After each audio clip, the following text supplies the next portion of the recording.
What's up, guys? After an eventful week 2 of the NFL season, our rookie wideout of the week is Garret Wilson. His route running was on full display in the Jets' comeback win over the Browns, which included this game-winning touchdown.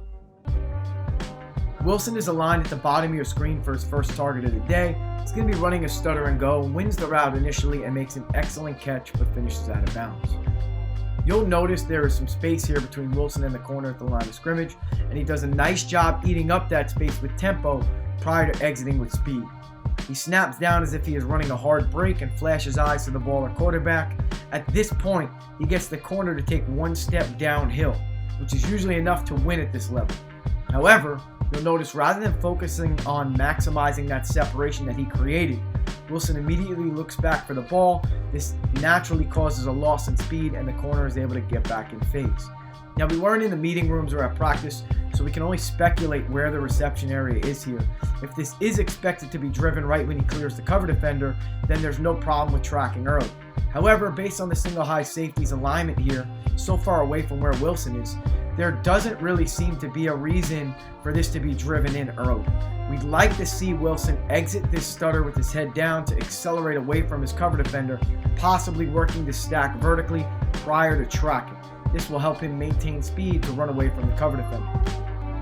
Regardless of the result here, the tempo and the release at the line of scrimmage, paired with the break point and reception, you can see how special he really is. Wilson's fourth target of the day resulted in the first touchdown of his NFL career. He once again is aligned at the bottom of the screen working the goal line fade. He works what we refer to as a stretch or slide release, where he slightly resets the line of scrimmage to the inside to move the corner inside with him away from the reception area. He does a great job finishing the stretch with a sudden jab to the inside, attacking that jab with his hip, foot, shoulder, and head all together, which causes the corner to then jump in that direction. Anytime we're working jab, single jab, double jab, whatever it may be, we want our foot, hip, shoulder, and head all working together to really make sure we move our cover defender in that direction.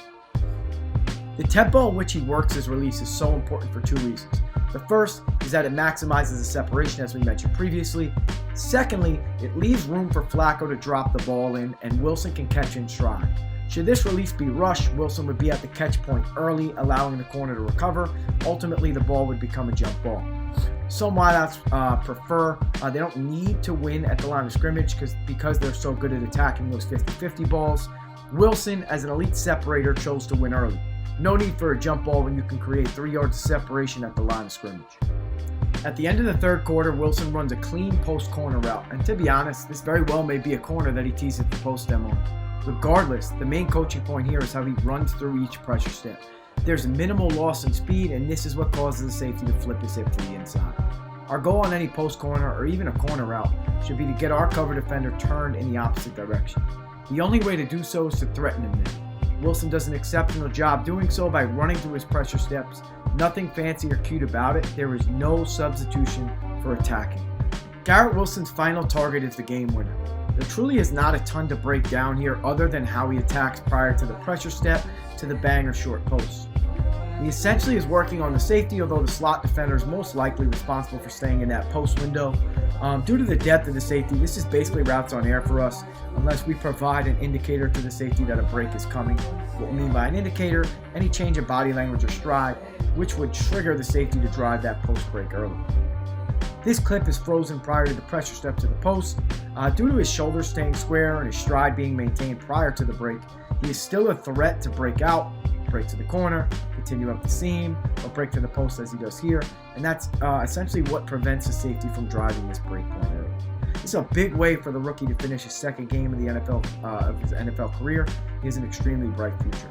As always, really appreciate you guys tuning in.